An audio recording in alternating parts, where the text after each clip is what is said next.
In the deep isolation of this village, the forest isn't just a collection of trees. It is the source of a local legend that has persisted for generations. The elders warn that when the woods are no longer empty, the air fills with a specific rhythmic sound, the sharp, metallic chiming of silver anklets. At 11 p.m., 20-year-old Upesh and his friend Kishan tested the limits of that warning as they attempted to navigate the dirt paths along the forest's edge. Out of the absolute silence, that rhythm emerged. Chan, chan, chan. The slow, deliberate sound of the anklets echoed through the dark. Kishan recognized the danger immediately, his body locking into a state of pure panic. When Upesh turned, he saw her. Standing deep among the trees was a figure in a white sari, her face hidden behind a thick, tangled veil of long black hair. Before they could react, the environment shifted. A violent wind tore through the canopy, and in the chaos of swaying branches and dust, the woman disappeared as quickly as she had arrived. The two friends ran for the village, believing the encounter was over. But the elders had warned that catching a glimpse of the figure in white was a point of no return. Upesh had been seen, and now he was being followed. Even inside the walls of his own home, the safety Upesh sought was an illusion. In the middle of the night, the bedroom grew unnaturally cold, and the window latches began to rattle and fly open as if moved by invisible hands. Then the sound from the forest returned. The rhythmic chun, chun, chun of the silver anklets was no longer drifting from the trees. It was echoing through the hallways of his own house. Upesh stepped into the courtyard, and the woman turned. The details were no longer blurry. Her face was a landscape of charred, burnt flesh. Her eyes were pits of shadow, and blood seeped from her mouth. She didn't walk. She drifted through the air, closing the distance until she was inches from him. Her voice, rasping and heavy, filled the room with a single question. Why did you look at me? In that moment, the village's warnings took on a physical weight. Upesh's encounter suggests a terrifying price for looking too closely. To see her is to invite her full, violent attention.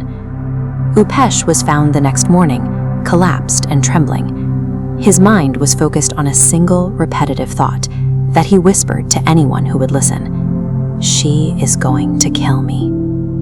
The village called for help, but the logic of the modern world provided no protection. The responding officer dismissed the entire account as a local superstition, refusing to treat the threat as anything more than a misunderstanding. That skepticism lasted only until the next morning, when the officer's body was found in the forest. His eyes were wide and bulging, and his skin was marked by strange black patterns that looked less like wounds and more like a spreading decay. Faced with the officer's death, the elders shared the history they had long tried to bury. Decades ago, a woman was accused of practicing dark magic and was burned alive by the villagers in those very woods. As she burned, she made a final, chilling vow. She promised to return and destroy everyone. The terrifying cycle is undeniable.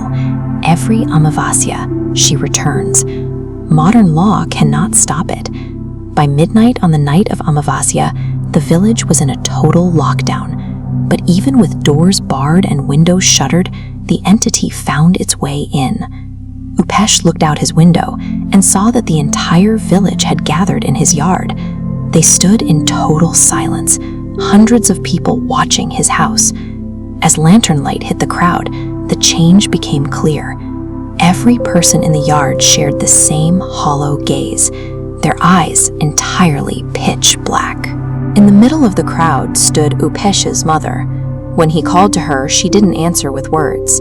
Instead, her head slowly tilted until her neck snapped, rotating backwards in a way no human body ever should.